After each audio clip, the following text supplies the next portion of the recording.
ya vimos la palabra fe, emuná. Hay tres aspectos o también componentes de la palabra fe que los teólogos medievales utilizaban.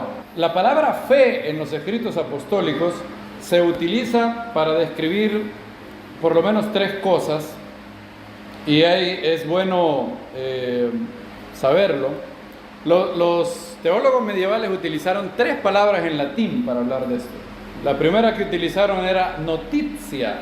En latín se escribe notitia. ¿Qué es notitia? Ellos decían, bueno, cuando la palabra fe se utiliza en este sentido, habla del contenido de la fe, el grupo de verdades que se derivan de las Escrituras. Vemos ese concepto en Judas 3, ¿verdad? Judas 3 dice que tenemos que contender ardientemente. ¿Por qué? Por la fe dada una vez a los santos. Dice, amados, poniendo toda diligencia en escribiros acerca de nuestra común salvación, tuve necesidad de escribiros exhortándoos que contendáis ardientemente por la fe, una vez dada a los santos. Ahora, aquí fe no significa la confianza en Dios, sino que habla de otro aspecto de la fe. La fe aquí es el contenido de la fe, el grupo de verdades derivadas de la Escritura.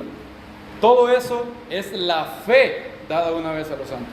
¿Cuáles son algunas de esas verdades que forman la fe dada una vez a los santos? Bueno, Dios existe, Dios es todopoderoso, Yeshua es el Mesías, Yeshua murió por nuestros pecados, Yeshua resucitó al tercer día, el Espíritu Santo fue dado en Shavuot. Es decir, todo el grupo de doctrina que fue dada una vez a los...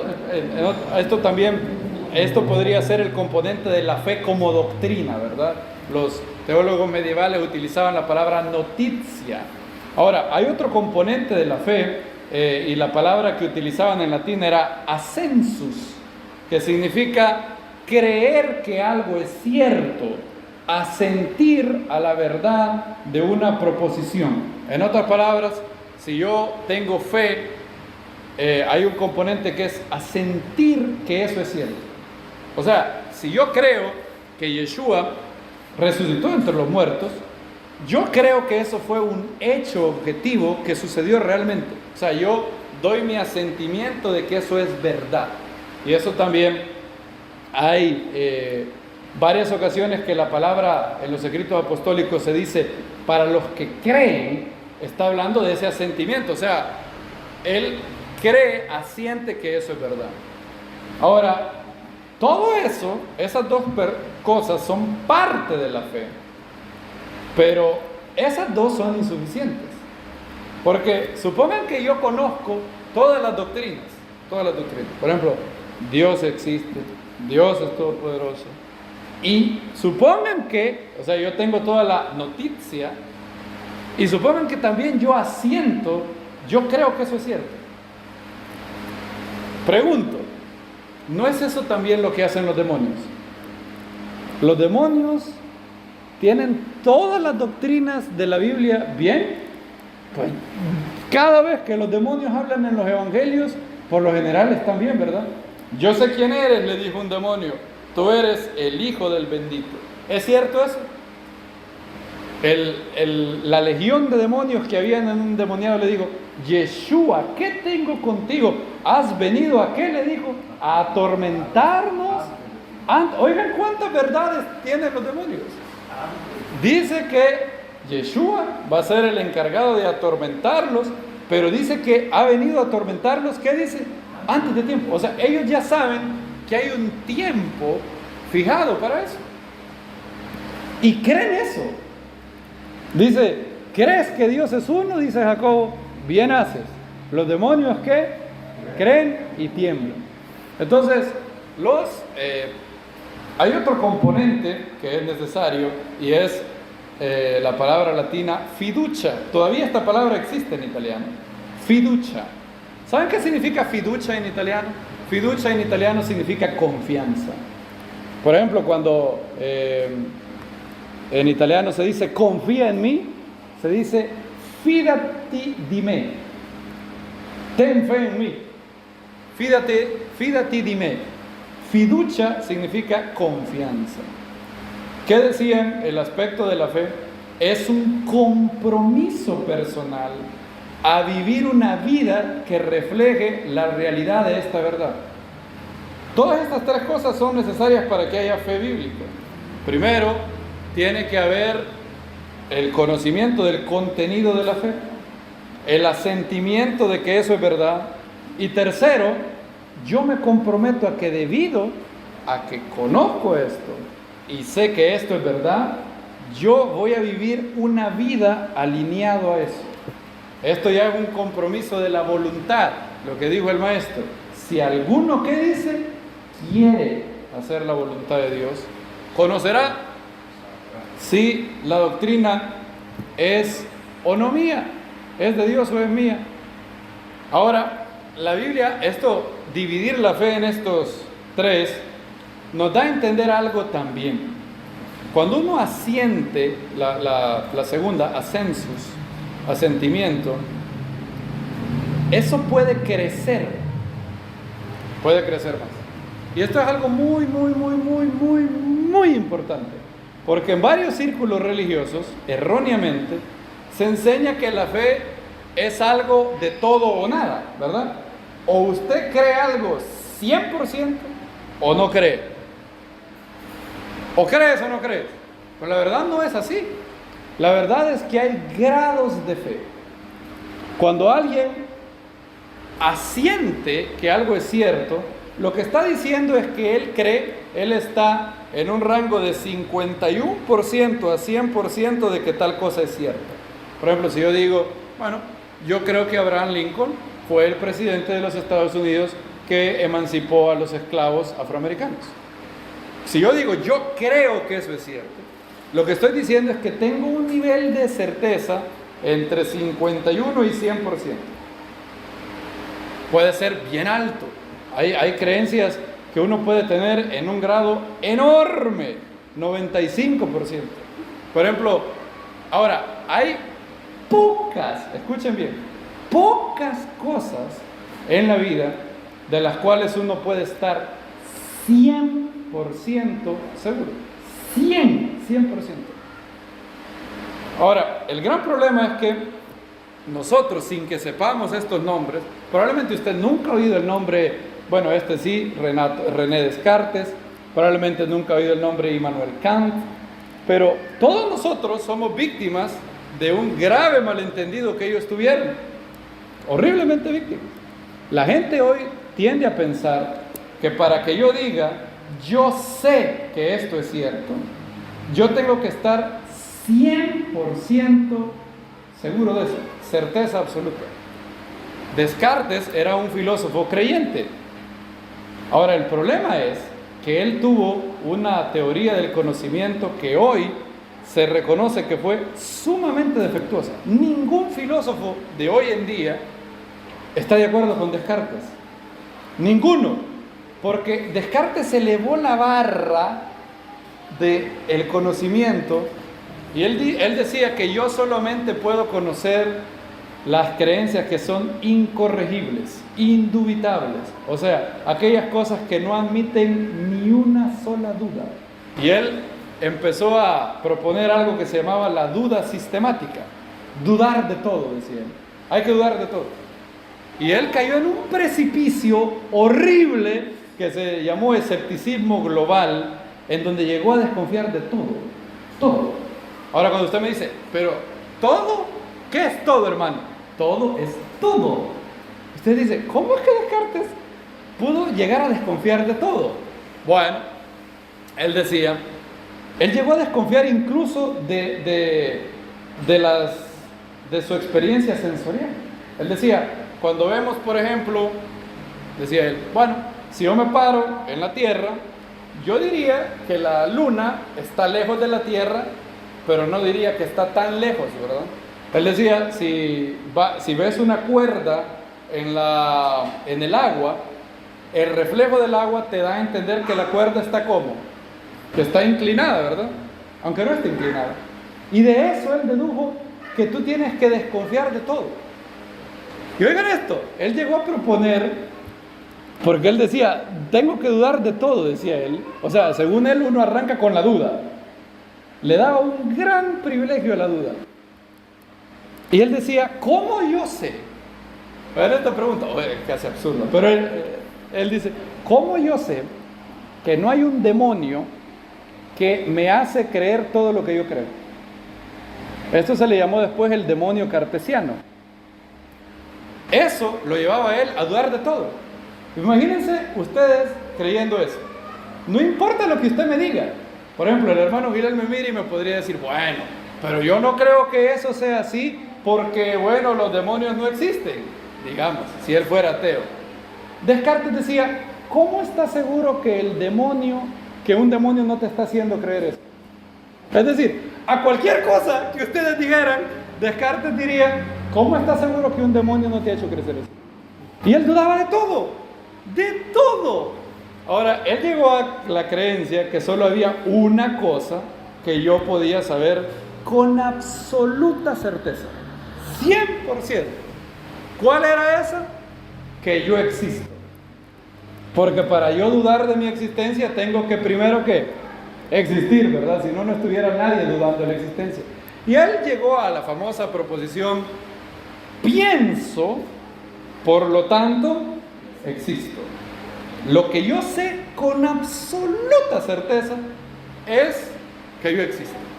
Y él luego, de manera tortuosa, a partir de esa creencia que es indubitable, incorregible, eso es lo único que nadie de ustedes podría hacerme dudar, decía él. Nadie podría hacerme dudar de que yo existo.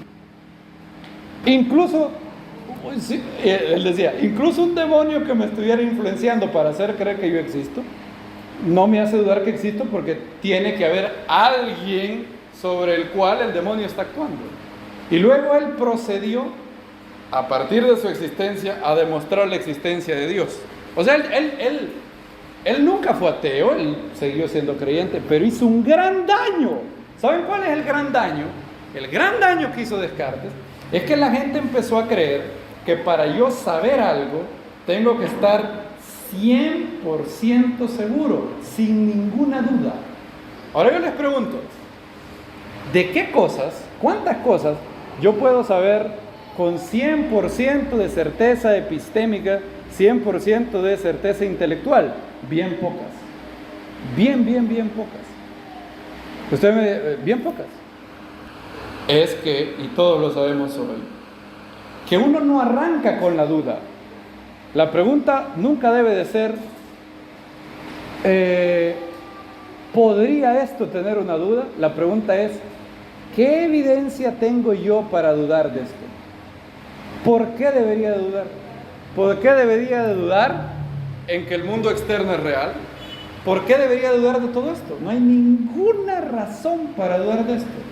Bien pocas cosas puedo saber con 100% grado de certeza. Ahora la pregunta es, ¿debo de conocer algo 100% para decir que conozco eso? No, para nada. Lo necesario para saber algo es si yo tengo buena evidencia de que eso es cierto. Y ese grado de seguridad puede crecer. Por ejemplo, entre más conocimiento, entre más evidencia tengo yo de la bondad de Dios, entre más camino con Dios, contesta oraciones, soy alimentado de los testimonios de los hermanos, mi fe crece. Miren lo que dice la Biblia. Y vamos a cerrar ahora. Vamos a hablar de cómo podemos hacer que la fe crezca, porque eso es lo que todos estamos interesados. Pero eso lo hablaremos el otro Shabbat. Segunda de Corintios 10:15. No gloriándonos en trabajos ajenos, sino teniendo esperanza de que, miren, al aumentar vuestra fe, seamos engrandecidos mucho más entre vosotros, según nuestra regla. La Biblia dice que el desarrollo normal de un creyente es que su fe vaya, ¿qué? Aumentando. En otras palabras, suponiendo que tú creas que Dios hace milagros hoy, ¿ok? Perfecto. Tú puedes creer eso con un 52% de certidumbre. Dices, bueno, yo creo basado en la Biblia. Ahora, si tú eres expuesto a relatos, a milagros corroborados médicamente, tu seguridad en que Dios está obrando milagros crece cada vez más, cada vez más. Miren lo que dice también 2 Tesalonicenses, y por eso es la gran importancia de los testimonios. ¿Por qué? Los testimonios alimentan la fe. Por eso si alguien tiene algo que el Eterno ha hecho por él, hay que relatarlo, hay que dar gloria a Dios, porque eso le da gloria al Eterno, pero también hace que la fe de los otros se alimente. Por eso después de sanar al gadareno, al endemoniado, el endemoniado le rogó a Yeshua que lo siguiera. ¿Y qué le dijo Yeshua? No, ve a los tuyos y cuéntales cuánta misericordia ha tenido Dios contigo. Miren 2 Tesalonicenses, alguien me lo puede leer de la Reina Valera. 2 Tesalonicenses 1:3, por favor. Debemos siempre dar gracias a Dios por vosotros, hermanos, como es digno, por cuanto vuestra fe va creciendo y el amor de todos y cada uno de vosotros abunda para con los demás. Por vuestra fe va, ¿qué dice Pablo? Creciendo. Esta es una oración que yo tengo para todos nosotros. Yo la oro por mí y la oro por todos ustedes. Padre, es más, yo me gustaría que se unan en esa oración. Todos los días oren esto. Padre, que mi amor y mi fe crezcan. Que el amor y la fe de los hermanos crezcan. Eso es maravilloso. ¿Saben que el maestro oró así? Cuando él le dijo a Pedro: Simón, Simón, Satanás os ha pedido para zarandearos como el trigo, pero yo he orado. Cierren ahí. ¿Qué hubieran orado ustedes? Él no oró para que, yo he orado para que no sufras mucho. Yo he orado para que no la pases mal. ¿Qué era lo más precioso para el maestro? Yo he orado para que tu fe, ¿qué? No falte. Para que tu fe no falte. Y tú, una vez vuelto, consuela, conforta a tus hermanos. Miren lo que Yeshua oró. Yeshua oró: Padre, viene una prueba horrible para Pedro. Este es el mismo Pedro que nos escribe en 1 Pedro 1:5, vuestra fe más preciosa que el oro. Viene una prueba terrible para la fe de Pedro. Padre, que su fe no falte, que su fe crezca. Y finalmente, y lo vamos a ver mucho mejor el próximo Shabbat, tenemos un acontecimiento en los evangelios que yo estoy infinitamente agradecido con Marcos, de hecho con Pedro, porque como la mayoría de eruditos saben hoy, Marcos fue el primer evangelio en ser escrito. Y Marcos no era apóstol. ¿De dónde obtuvo todo? De Pedro.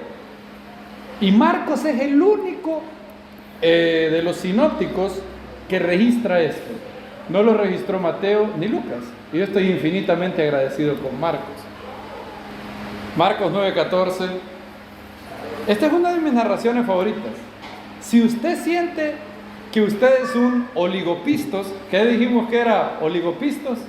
¿Hombre de qué? De poca fe.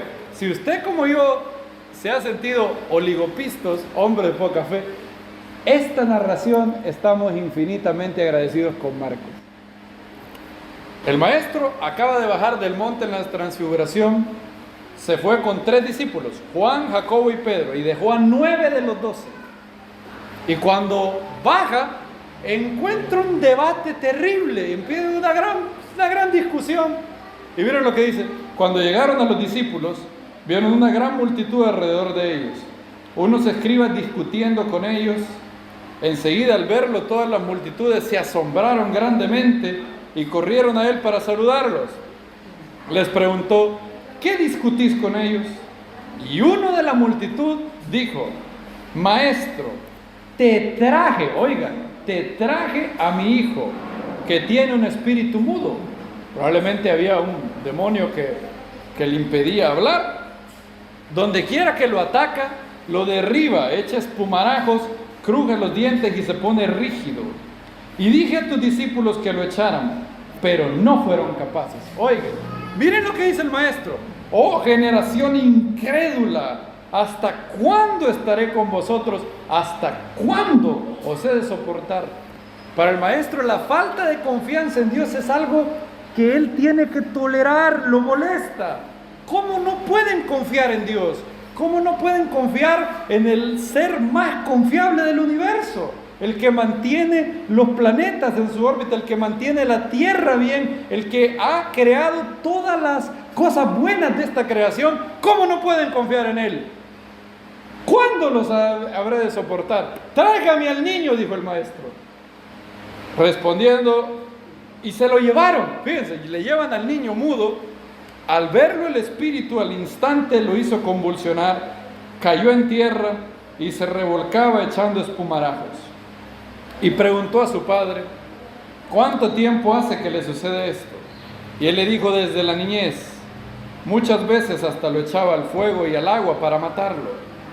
Pero si puedes hacer algo, fíjense lo que le dice el hombre, si puedes hacer algo, ten compasión de nosotros, ayúdanos. El maestro detectó palabras de incredulidad y le dice, si puedes, dice, Yeshua le dijo, si puedes, ¿cómo que si puedes? Todo es posible para el que cree. Ahora, fíjense que esa frase es ambigua. ¿Quién es el que cree en esa frase? ¿El hombre o Yeshua? Pueden ser los dos, ¿verdad? Todo es posible para ti si crees, y todo es posible para mí porque yo creo. Todo es posible para el que cree, le dice. Y el ruego de este hombre me enternece el corazón. Miren lo que le dice el verso 24, uno de los versos más amados de los evangelios para mí. Inmediatamente el padre del muchacho clamando le dijo, creo, ayuda a mi poca fe. Qué bonito, qué maravilloso. El hombre le dice, yo creo, yo quiero creer, le dice el hombre. Yo tengo una fe profunda pero chiquita. Tengo fe, creo, pero tengo muchas dudas. Uno puede identificarse con el hombre. El hombre había vivido con el niño que lo veía el demonio atormentar al niño y nada, habían tratado los discípulos habían tratado de expulsarlo y no habían podido. El hombre le han fallado y le dice, creo, ayuda a mi poca fe. ¿Saben qué es lo maravilloso? Yeshua no rechazó al hombre. Yeshua no le dijo, no, yo con poca fe no puedo trabajar. Cuando tengas bastante fe, ahí te venís para que yo te haga esto. Ahí te venís, cuando hayas crecido en fe, ahí te venís, ahí nos vemos después. ¿Saben qué dice? Miren lo que dice. Yeshua entonces, viendo que la multitud se agolpaba rápidamente, reprendió al espíritu inmundo y le dijo, espíritu mudo y sordo, yo te mando, sal de él y no entres más a él. Yeshua aceptó la fe poca pero sincera de este hombre. Y Baruch Hashem, Él hará lo mismo con nosotros si se lo pedimos. Esa debe de ser, este hombre nos dio un buen modelo de oración, una buena petición de oración. Padre, ayuda a mi poca fe, hazme crecer en fe, como dice Tesalonicenses, creciendo en fe y amor. Que el Eterno nos haga crecer más y más, y que en esta serie, cuando estemos viendo cómo la Biblia nos dice, la Biblia nos muestra tres maneras, tres herramientas del cielo, bueno, pueden haber más, pero tres por lo menos, que el Eterno ha diseñado para que nuestra fe crezca. Si su fe es pequeña, si mi fe es pequeña, que nuestra fe crezca más y más. Y con la ayuda del Eterno, Él nos estará enseñando cómo crecer en fe y amor en los próximos días de Shabbat. A Él sea la gloria y la honra por los siglos de los siglos. Amén.